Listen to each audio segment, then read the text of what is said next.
نبی علیہ الصلوۃ والسلام کی زوجہ ہے میمونہ رضی اللہ عنہا، نبی علیہ الصلوۃ والسلام نے فرمایا کہ میمونہ، پھر فرمایا ان کی بہن ام فضل، فرمایا ان کی بہن سلمہ، پھر فرمایا ان کی اخیافی ماں کی طرف سے جو بہن ہے اسماء، فرمایا یہ ساری چاروں عورتیں مومنات ہیں، یہ چاروں عورتیں مومنات ہیں۔ یعنی آپ نے اپنی زوجہ سیدہ میمونہ طاہرہ مطہرہ رضی اللہ عنہا ان کے بارے میں گواہی دی کہ وہ مومنہ ہے۔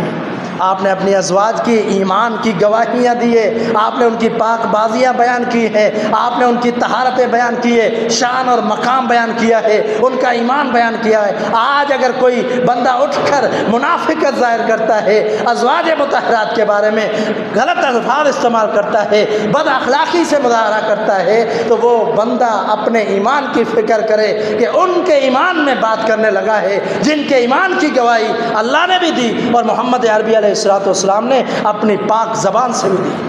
بعد اعوذ باللہ من الشیطان الرجیم النبی اولی بالمؤمنین من انفسهم وازواجہ امہاتہم سبحانک لا علم لنا الا ما علمتنا انک انت العلیم الحکیم۔ حمد و ثنا درود و سلام کے بعد معزز سامعین، برادران اسلام، واجب الاحترام دوستوں، بزرگوں، بھائیوں، جیسا کہ محرم الحرام کے حوالے سے ہمارے موضوع طے ہے کہ 4 خطبات کے اندر مختلف موضوع پر بیان ہوگا، جن میں سے آج کا جمعہ ازواج مطہرات کے بارے میں ہے۔ نبی علیہ الصلوۃ والسلام کی ازواج، آپ کی پاک باز بیویاں، جن کو امہات المؤمنین کہا گیا۔ کیوں ان کا تذکرہ اس لیے ضروری ہے کہ آج تک ایسے عناصر موجود ہیں کہ جو ازواج پر بھی اعتراضات کرتے ہیں، اور محمد رسول اللہ صلی اللہ علیہ وسلم کی پاک باز ازواج بیویاں، ان کے بارے میں بھی بد کلامی سے باز نہیں آتے۔ اللہ کے رسول صلی اللہ علیہ وسلم کی ازواج وہ ہستیاں ہیں کہ جن کا تذکرہ اللہ نے قرآن میں بھی کیا، اور خاص طور پر ان کو مومنین کی مائیں قرار دیا۔ محمد رسول اللہ صلی اللہ علیہ وسلم کی ازواج کتنی ہیں؟ 9 بھی ذکر کی گئی، 11 بھی ذکر کی گئی، 13 بھی ذکر کی گئی۔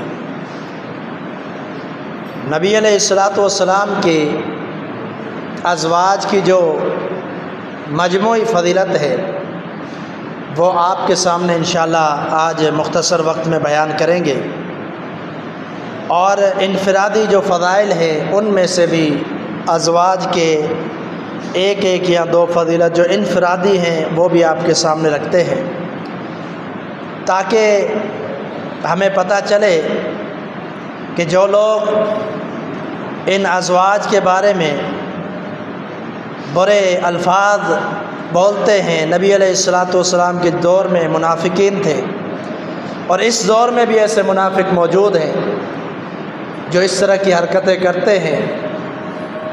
حالانکہ اللہ نے ان کی پاک بازیاں بیان کی ہیں، ان کے مقام کو بیان کیا ہے، تو ضروری ہے کہ ان کا بھی تذکرہ کیا جائے، ان کا دفاع بھی ضروری ہے مومن کے لیے۔ مومنین کی مائیں ہیں، جس طرح صحابہ اکرام کا دفاع ضروری ہے، اسی طرح ازواج کا دفاع ضروری ہے، کیونکہ اللہ کے رسول صلی اللہ علیہ وسلم کی جو ازواج ہیں، دین کو آگے تک پہنچانے میں ان کا بڑا کردار ہے۔ نبی علیہ الصلوۃ والسلام کے جو ازدواجی تعلقات تھے، جو گھریلو معاملات تھے، آپ ان کو دیکھیں گے تو وہ ازواج سے ملتے ہیں۔ گھریلو جو زندگی ہے وہ ازواج سے ملتی ہے. آپ کے اہم جو معاملات گھر کے حوالے سے وہ سارے ازواج بیان کرتی ہیں. یعنی دین کو مکمل کرنے میں ان کا بھی کردار ہے، اس کو بیان کرنے میں، اس کو پھیلانے میں، اس کی تبلیغ میں. سیدہ عائشہ صدیقہ رضی اللہ تعالی عنہا 2000 سے زیادہ احادیث کی راویہ ہے، 2000 تک. تو کس قدر ان کے بارے میں تبرہ کیا جاتا ہے. اس دور میں بھی تبرہ کیا، اللہ نے قرآن نازل کر کے ان کی شان بیان کی. لیکن آج بھی لوگ باز نہیں آتے، اس لیے ضروری ہے کہ ان کی شان بیان کی جائے تاکہ ہر مومن اور مسلمان کا دل اور دماغ ان کے بارے میں شکوک و شبہات سے بچ جائے اور محفوظ ہو جائے. عزیز ساتھیو، اللہ رب العزت نے قرآن مجید کے اندر ازواج کا بیان کیا اور ان کی شان بیان کرتے ہوئے اللہ رب العزت نے فرمایا لا یحل لک النساء من بعد ولا ان تبدل بہن من ازواج. اے پیغمبر، یہ جو ہم نے آپ کے لیے بیویاں حلال کر دی ہیں، ان کے بعد آپ کے لیے کوئی اور عورت حلال نہیں ہے اور نہ ہی ان کے بدلے آپ کوئی اور لائیں گے. یہ ازواج کی شان اور مقام تھا کہ اللہ نے یعنی یہ بیان فرما دیا کہ ان کو طلاق نہیں دینی، ان کو چھوڑنا نہیں ہے، بلکہ آخر تک ان کے ساتھ رہنا ہے. محمد رسول اللہ صلی اللہ علیہ وسلم. بہت سارے دلائل سے پتہ چلتا ہے کہ ازواج کا جو رشتہ محمد کریم صلی اللہ علیہ وسلم سے جڑا وہ رشتہ اللہ کی طرف سے تھا. جو آپ علیہ السلام نے شادیاں کی، وہ نکاح اور شادیاں یہ اللہ کی طرف سے مقرر تھی. اگر سیدہ عائشہ پیغمبر کی زوجہ بنی ہے تو اللہ کا فیصلہ تھا. اگر سیدہ حفصہ پیغمبر کی زوجہ بنی ہے تو یہ اللہ کا فیصلہ تھا. اگر سیدہ ماریہ پیغمبر کی زوجہ بنی ہے تو یہ بھی اللہ کا فیصلہ تھا. یہ جو ازواج محمد کریم صلی اللہ علیہ وسلم کی ہے یہ اللہ کے فیصلے تھے. اور بہت ساری روایتوں میں پتہ چلتا ہے جبریل نے آ کر بتلایا، پیغام دیا اور پھر آپ نے نکاح کیا، یا اللہ نے خواب میں دکھلایا پھر آپ نے نکاح کیا. یعنی ازواج کا انتخاب اللہ رب العزت نے کیا، اللہ نے انتخاب کیا ان کا اور آپ کی بیویاں بنائی. یہ کوئی چھوٹا شرف نہیں ہے. اگر کوئی بھی شرف اور مقام، کوئی فضیلت کتاب و سنت کے اندر نہ ملے، یہی فضیلت کافی ہے کہ محمد عربی علیہ السلام کی ازواج ہے، آپ کی بیویاں ہیں. اس سے بڑھ کر فضیلت کوئی ہو سکتی ہے؟ کوئی شان اور مقام ہو سکتا ہے؟ جو پیغمبر علیہ السلام کے بستر کے ساتھی ہیں، جو آپ کے گھر کی ساتھی ہیں، آپ کے سفر و حضر میں آپ سفر میں جاتے تو باریاں منتخب کرتے تھے، ایک زوجہ کو ساتھ لے کے جایا کرتے تھے. یعنی آپ کے ساتھ رہنے والی، آپ کے ساتھ اٹھنے بیٹھنے والی، یہ شرف اور مقام بہت بڑا ہے. اللہ رب العزت نے فرمایا النبی اولا بالمؤمنین من انفسہم وازواجہ امہاتہم.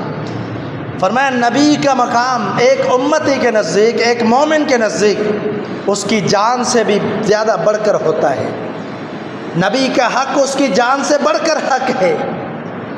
وَأَزْوَاجُهُ أُمَّهَاتُهُمْ. فرمایا انبیاء کی، نبی کی جو بیویاں ہوتی ہے وہ مومنین کی مائیں ہیں. محمد عربی علیہ السلام کی جتنی بھی ازواج ہیں وہ ساری کی ساری ایک مومن کی ماں ہے، ایک مسلمان کی ماں ہے.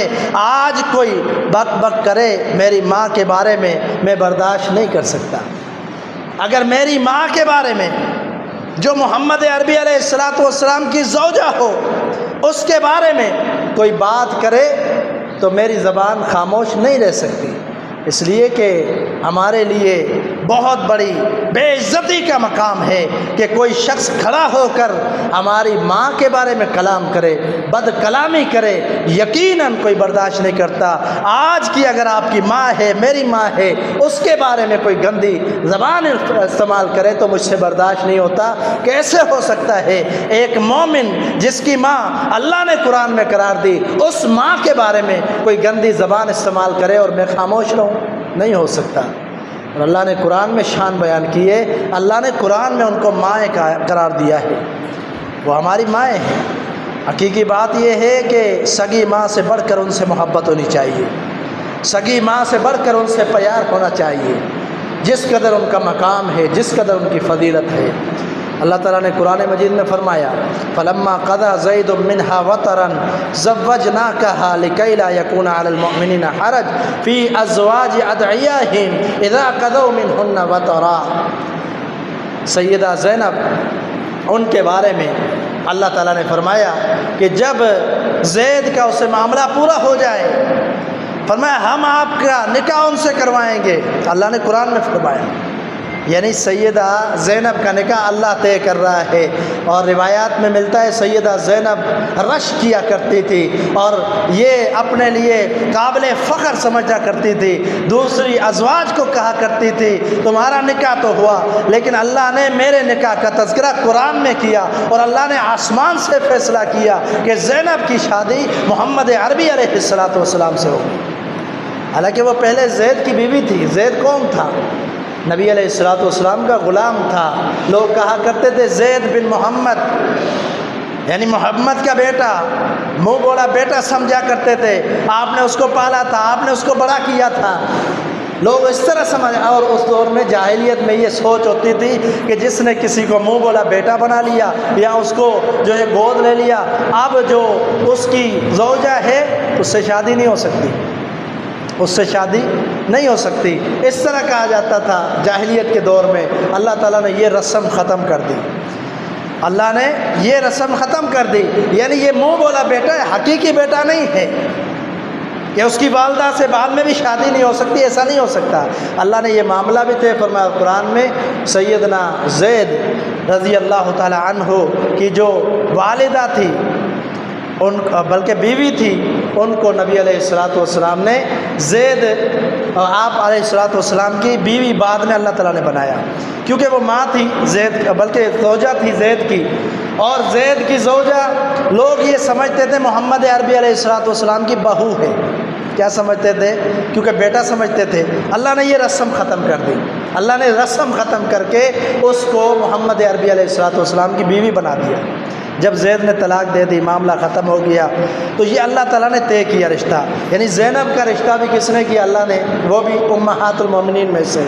قرآن مجید میں اللہ تعالیٰ نے فرمایا یا نساء النبی لستن کاحد من النساء ان اتقیتن، سورۃ احزاب کی آیت ہے۔ فرمایا کہ اے نبی کی بیویوں، اللہ نے فرمایا اے نبی کی بیویوں اگر تم تقوی اختیار کرو، یعنی تقوی پرہیزگاری تمہارے میں ثابت قدم رہی، ثابت رہی، برقرار رہی، تو دنیا کی کوئی عورت تمہارا مقابلہ نہیں کر سکتی، مقام میں، شرف میں، فضیلت میں۔ یعنی اللہ کے رسول صلی اللہ علیہ وسلم کی ازواج سے بڑھ کر کوئی دنیا کے اندر نہیں ہے جو ان کا مقابلہ کر سکے۔ ان کی فضیلت عورتوں میں سب سے زیادہ فضیلت ہے، یہ اللہ کے قرآن کا فیصلہ ہے۔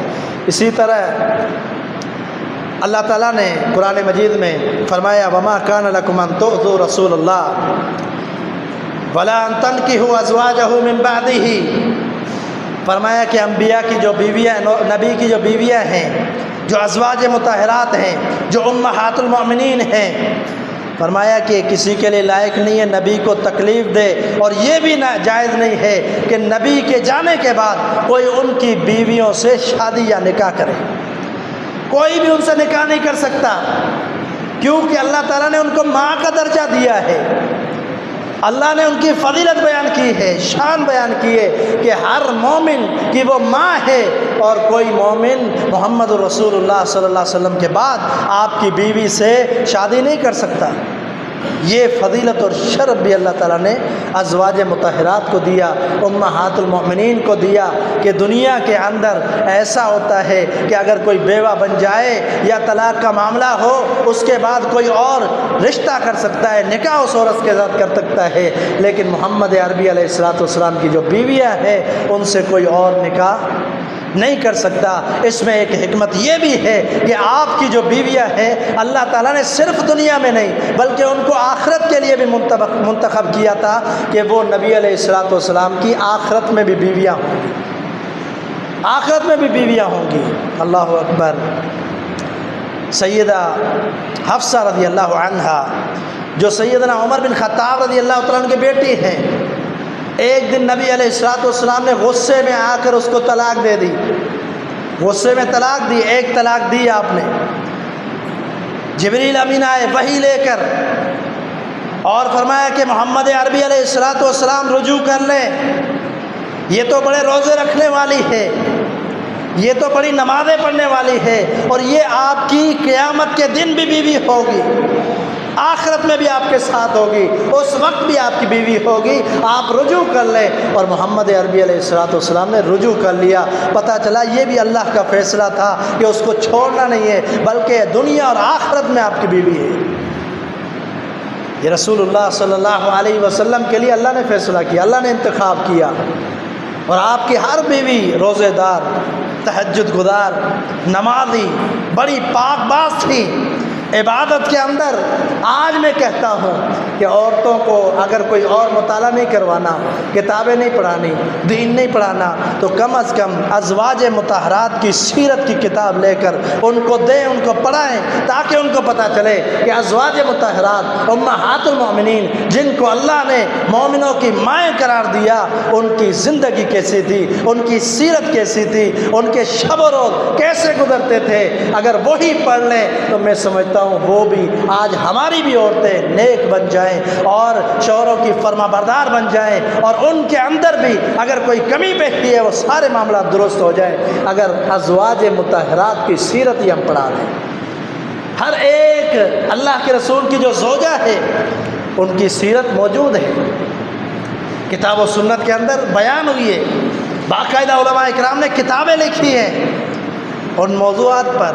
آپ کی ہر بیوی کی سیرت بیان ہوئی ہے، اس کے اندر ان کا پیدا ہونا، ان کی زندگی کا تذکرہ، ان کا نبی علیہ الصلوۃ والسلام کے ساتھ جو عرصہ گزرا اس کا تذکرہ، اور کیسے ان کے معاملات تھے، کیسی ان کی عبادتیں تھیں، کیسے آپ کے ساتھ وہ سلوک کیا کرتے تھے، آپ ان کے ساتھ کیسا چلتے تھے، وہ ساری سیرت مرتب ہے۔ یہ ہماری ذمہ داری ہے کہ اپنی خواتین کو، اپنی بچیوں کو یہ پڑھائیں تاکہ اپنی ماؤں کی سیرت پر چلیں تو آج معاشرے کی درستگی ہو جائے جیسے ان کی سیرت تھی۔ اللہ اکبر۔ انفرادی فضائل بہت زیادہ ہیں، لیکن ایک دو میں بیان کر دیتا ہوں۔ سیدہ خدیجہ رضی اللہ تعالی عنہا محمد عربی علیہ الصلوۃ والسلام کی سب سے پہلی بیوی ہے، آپ ان سے بڑی محبت کیا کرتے تھے۔ سیدہ عائشہ فرماتی ہے اتنی غیرت کسی اور بیوی پہ نہیں آتی تھی مجھے جتنی غیرت مجھے آتی تھی خدیجہ کے بارے میں، اس لیے کہ محمد عربی علیہ الصلوۃ والسلام بہت زیادہ ان کا تذکرہ کرتے تھے، بہت زیادہ۔ ان کی ثابت قدمی دیکھیں، محمد عربی علیہ الصلوۃ والسلام کو دلاسے دینے والی سیدہ خدیجہ۔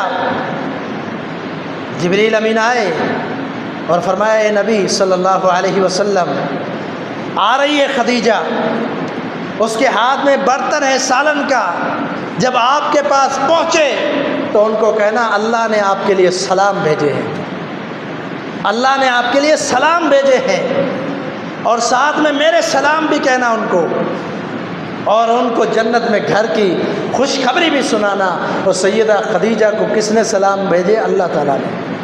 یہ نبی علیہ الصلوۃ والسلام کی زوجہ تھی، اتنی بڑی شان، اتنا بڑا مقام، جس طرح اللہ نے سیدہ خدیجہ طاہرہ مطہرہ کے لیے سلام بھیجے، اسی طرح سیدہ عائشہ کے لیے بھی سلام بھیجے۔ اللہ کی سلامتیاں کس کے لیے ہوتی ہیں؟ اللہ کی سلامتیاں ہوتی ہے فرما برداروں کے لیے، رب کے فرما بردار، اللہ کے پیغمبر کے فرما بردار۔ نافرمانوں کے لیے سلامتیاں نہیں ہوتی، رحمتیں نہیں ہوتی، فرما برداروں کے لیے ہوتی ہے۔ اس لیے اللہ نے آسمان سے سلام بھیجے سیدہ خدیجہ کے لیے، یعنی اللہ نے ازواج مطہرات کے لیے، امہات المومنین کے لیے اللہ نے سلام بھیجے۔ یہ ان کی شان ہے، ان کا مقام ہے، ان کا مرتبہ اللہ نے بیان کیا۔ اسی طرح نبی علیہ الصلوۃ والسلام نے فرمایا، صحیح مسلم کی حدیث ہے، اللہ نے سیدہ خدیجہ کی محبت مجھے عطا کی ہے۔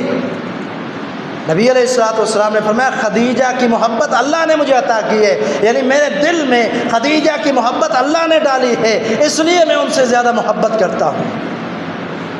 اسی طرح سیدہ عائشہ صدیقہ رضی اللہ تعالی عنہ جو خلیفہ اول سیدنا ابو بکر صدیق رضی اللہ تعالی عنہ کی بیٹی ہے، ان کے بارے میں جب پوچھا گیا آپ سب سے زیادہ محبت کس سے کرتے ہیں، نبی علیہ الصلوۃ والسلام نے فرمایا عائشہ، کہا لوگوں میں، کہا اس کے والد ابو بکر سے، یعنی آپ کی سیدہ خدیجہ سے بھی محبت، سیدہ عائشہ صدیقہ رضی اللہ تعالی عنہا سے بھی محبت۔ یہ وہ خاتون ہے، قرآن اٹھائیے پڑھیے قرآن، جب منافقین نے، اس دور کے منافقین نے جب سیدہ خدیجہ پر الزام تراشی کی، اللہ تعالیٰ نے قرآن نازل کیا، اللہ نے قرآن نازل کیا، قرآن نازل کر کے اللہ تعالیٰ نے سیدہ عائشہ کی برات کا اعلان کیا کہ وہ بری ہے، ان پر الزام لگایا منافقین نے، اور فرمایا ان کے لیے عذاب کا اللہ رب العزت نے تذکرہ کیا، ان کے لیے عذاب ہے جنہوں نے پاک دامن اللہ کے رسول کی بیوی پر الزام لگایا۔ یعنی اللہ تعالیٰ نے تا قیامت سیدہ عائشہ صدیقہ رضی اللہ تعالی عنہا کی پاک دامنی بیان فرما دی۔ اللہ تعالیٰ نے قرآن نازل کیا، 10 آیتیں نازل کی جن کے اندر تذکرہ ہوا کہ یہ جو جھوٹ تھا، الزام تھا، یہ منافقین نے گھڑا، اور یہ سیدہ عائشہ پاک دامن ہے، یعنی رسول اللہ صلی اللہ علیہ وسلم کی ازواج کی پاک دامنی اللہ نے قرآن سے نازل کی، اللہ نے پیغمبر پر وحی کر کے نازل کی کہ آپ کی جو ازواج ہیں امہات المؤمنین پاک دامن ہیں۔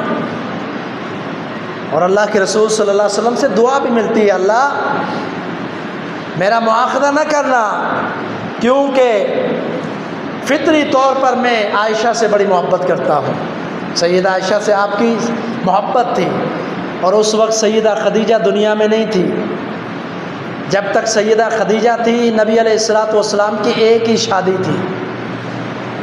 جب سیدہ خدیجہ فوت ہوئی، ان کے بعد آپ نے دوسری شادیاں کی، اور پھر بعد میں آپ نے فرمایا سیدہ عائشہ سے محبت کا اظہار کیا، حتیٰ کہ آپ علیہ الصلوۃ والسلام کی جب وفات ہوتی ہے اس وقت بھی سیدہ عائشہ صدیقہ طاہرہ مطہرہ رضی اللہ عنہا کی گود میں آپ کی روح پرواز ہوئی، اتنی آپ محبت کیا کرتے تھے۔ سیدہ سودا بنت زمعہ، انہوں نے اپنی باری، اپنا جو وقت تھا وہ بھی اللہ کے رسول کو ہبہ کر دیا کہ میری جو باری ہے، میری جو رات ہے، وہ بھی میں عائشہ کو ہبہ کرتی ہوں، آپ ان کی طرف جایا کریں۔ سیدہ عائشہ کے پاس نبی علیہ الصلوۃ والسلام 2 دفعہ جایا کرتے تھے، اور باقی سب بیویوں کے پاس 1 دفعہ، یعنی یہ آپ کی ترتیب تھی۔ انصاف کے تقاضوں کو بھی نبی علیہ الصلوۃ والسلام پورا کیا کرتے تھے۔ سیدہ عائشہ صدیقہ رضی اللہ تعالی عنہا آج تبرہ کا نشانہ ان کو بنایا جاتا ہے۔ ذرا اتنا ہی سوچ لے کہ اس وقت اگر کسی نے تبرہ کیا تھا، اللہ نے وحی نازل کر کے قرآن میں جواب دیا، آج محمد عربی علیہ الصلوۃ والسلام دنیا میں ہوتے تو میں سمجھتا ہوں آج بھی اللہ وحی نازل کر کے سیدہ عائشہ صدیقہ رضی اللہ تعالی عنہا کی پاک دامنی بیان کرتا۔ آج لوگ تاریخ کے چکر میں آ کر، سیرتوں کے چکر میں آ کر قرآن کو بھول جاتے ہیں، حدیث کو بھول جاتے ہیں، جس کی پاک دامنی اللہ نے قرآن میں بیان کی، آج تاریخ کا سہارا لے کر نعوذ باللہ ان پر تبرہ کیا جاتا ہے، ان کے بارے میں بد کلامی کی جاتی ہے۔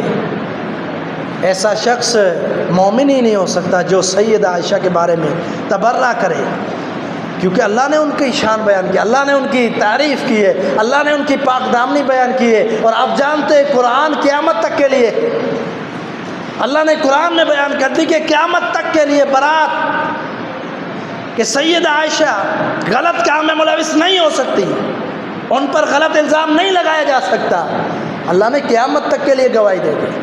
اور آج بھی لوگ ایسا کرتے ہیں، اللہ ایسے لوگوں کو ہدایت دے۔ اسی طرح سیدہ حفصہ ام سلمہ، یہ نبی علیہ الصلوۃ والسلام کی ازواج مطہرات تھی، الگ الگ فضیلتیں بڑی ان کی ملتی ہے، لیکن وقت ہمارا مختصر ہے۔ سیدہ ام حبیبہ رضی اللہ تعالی عنہا، سیدنا ابو سفیان ان کی بیٹی ہے، مقام فضیلت کتنا ہے کہ رسول اللہ صلی اللہ علیہ وسلم نے ان سے نکاح کیا، اور آپ علیہ الصلوۃ والسلام کے نکاح میں رہی۔ ان کی صحیح مسلم کے اندر ایک حدیث آتی ہے، رسول اللہ صلی اللہ علیہ وسلم کے بارے میں وہ بیان کرتی ہے، فرماتی ہیں کہ رسول اللہ صلی اللہ علیہ وسلم نے فرمایا کہ من صلی سنت عشرۃ رکعۃ فی کل یوم و لیلۃ بنى اللہ لہ قصرا فی الجنہ، جس نے دن رات میں 12 رکعات نوافل پڑھے اللہ تعالیٰ اس کے لیے جنت میں گھر بناتا ہے۔ قربان جائے سیدہ ام حبیبہ رضی اللہ تعالیٰ عنہ کیا بیان فرماتی ہے؟ فرماتی ہے ما ترکتہن منذ سمعتہن من رسول اللہ صلی اللہ علیہ وسلم، جب سے میں نے اللہ کے رسول سے یہ فرمان سنا ہے، یہ حدیث سنی ہے، اس دن سے لے کر آج تک کبھی میں نے 12 نوافل ترک نہیں کیے، ہمیشہ اس کو جاری رکھا، ہمیشہ پڑھتی ہوں۔ پتہ چلا کہ اس قدر وہ پاک باز تھی، اس قدر اللہ سے ان کا تعلق تھا، اس قدر محمد عربی علیہ السلام کی زوجہ تھی، دنیا میں بھی زوجہ تھی، آخرت میں بھی محمد عربی علیہ السلام کے ساتھ ہوں گی۔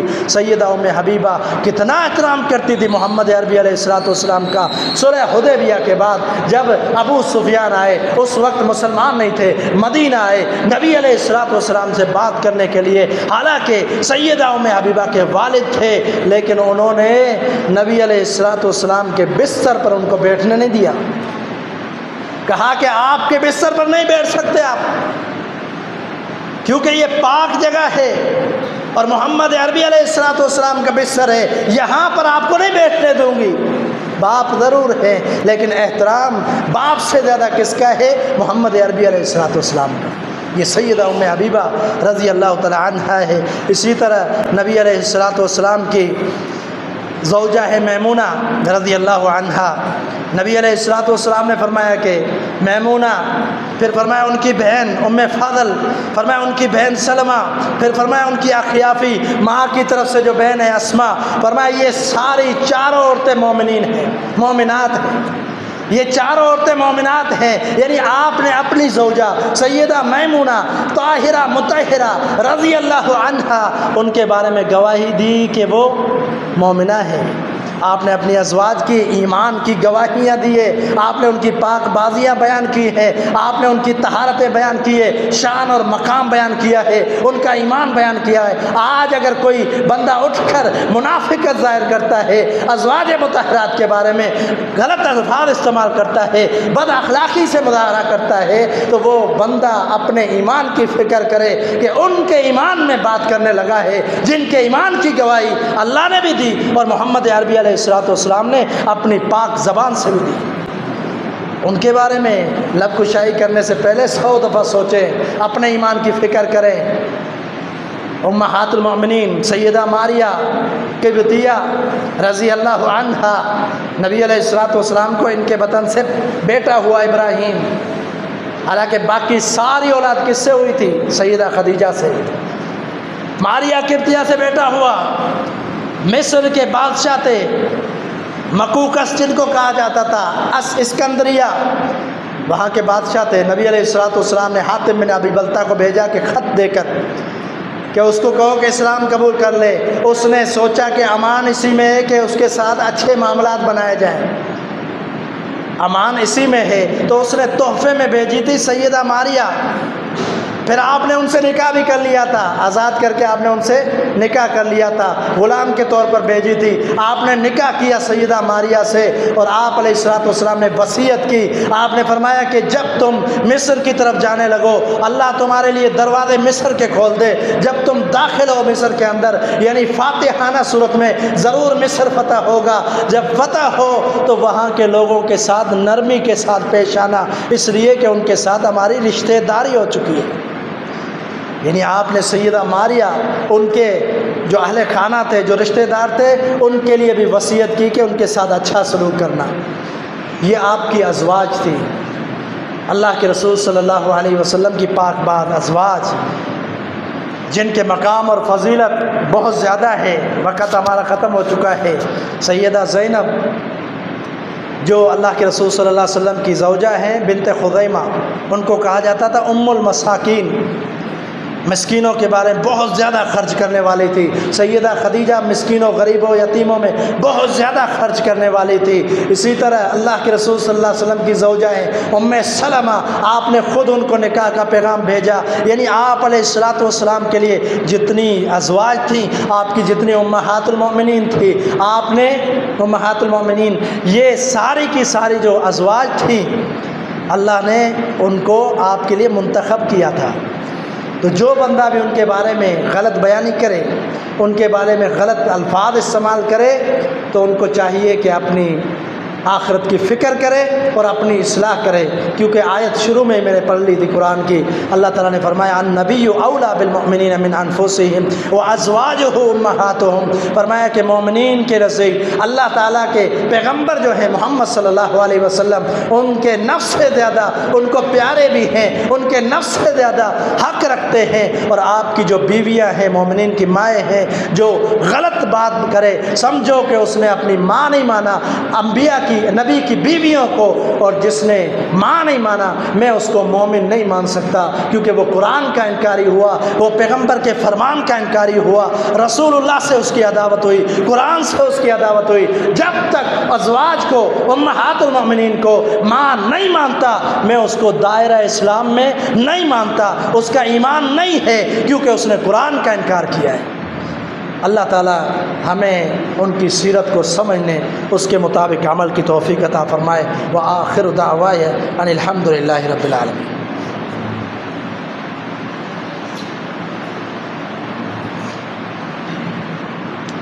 ان الحمد للہ نحمده ونستعینه ونستغفره ونعوذ باللہ من شرور انفسنا ومن سیئات اعمالنا، من يهده الله فلا مضل له ومن يضلله فلا هادي له، واشهد ان لا اله الا الله وحده لا شريك له، واشهد ان محمدا عبده ورسوله۔ اما بعد فان خير الحديث كتاب الله، وخير الهدي هدي محمد صلى الله عليه وسلم، وشر الامور محدثاتها فان كل محدثة بدعة، وكل بدعة ضلالة، وكل ضلالة في النار۔ ایک دو آخر میں اعلان ہے، اس سے قبل یہ بات ہے کہ اگلا خطبہ جمعہ ہمارا انشاءاللہ اہل بیت کے حوالے سے ہوگا، تو ساتھی جو ہے بر وقت شرکت کیا کرے تاکہ بات مکمل سمجھ میں آئے اور کچھ فائدہ حاصل ہو۔ اعلان یہ ہے کہ شاہ لطیف ٹاؤن میں ابو ذر غفاری جو مسجد ہے، وہاں مدرسہ جامعۃ السلام السلفیہ، وہاں پر ایک ہفتے کا کورس کروایا جا رہا ہے تفسیر کا۔ کتاب التفسیر، صحیح بخاری کے اندر ایک باب ہے کتاب التفسیر، جس کو پڑھانے والے شیخ محب اللہ یوسف زئی حافظہ اللہ، جو طلباء ہیں، دین کے داعی ہیں، ان کے لیے تو بہت زیادہ مفید ہے، لیکن اگر عام لوگ بھی وہاں شرکت کرنا چاہیں تو اس میں کوئی مسئلہ نہیں ہے، ان کے لیے بھی علم میں اضافہ ہوگا۔ یہ کل سے انشاءاللہ شروع ہوگا، اگلے ہفتے تک، اتوار کو ختم ہو جائے گا۔ اگر کوئی مدرسے میں رہنا چاہتا ہے 10 دن، تو طعام و قیام کا بھی وہاں بندوبست ہے، رہائشی مدرسہ ہے تو رہنے کی بھی وہاں اجازت ہے۔ تو 1 گھنٹے کی صبح کے ٹائم کلاس ہوگی، 9 بجے سے 10 بجے تک، روزانہ جا کر آ بھی سکتے ہیں، بہت زیادہ علمی فائدہ ہوگا۔